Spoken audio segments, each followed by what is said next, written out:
ኢትዮጵያ ሶስት ነገሮች ያስፈልጋታል። አንደኛ ሰላም፣ ሁለተኛ ልማት፣ ሶስተኛ የባህር በር። ኢትዮጵያ መዘጋት አይገባትም።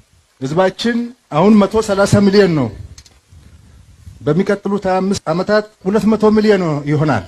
እንዴት በ2 ሚሊዮን ማህበረሰብ ጥቅም የ200 ሚሊዮን ህዝብ ጥቅም ይዘጋል? ፌር አይደለም። ፌር አይደለም። ዓለም አቀፍ ህግ አይደለም። ሎጂክም አይደለም። በጣም አሳፋሪ ነው። 30 ዓመት ተኝተናል። አሁን ነቅተናል። ጥያቄያችንን እንቀጥላለን። ሰላምም ልማትም ባህር በርም እናሳካለን።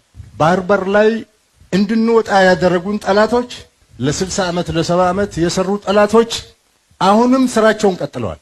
ከባህር በር እንድንወጣ ያደረጉን እነሱ ናቸው። እኛ ተሳስተን ተባብረን ሊሆን ይችላል።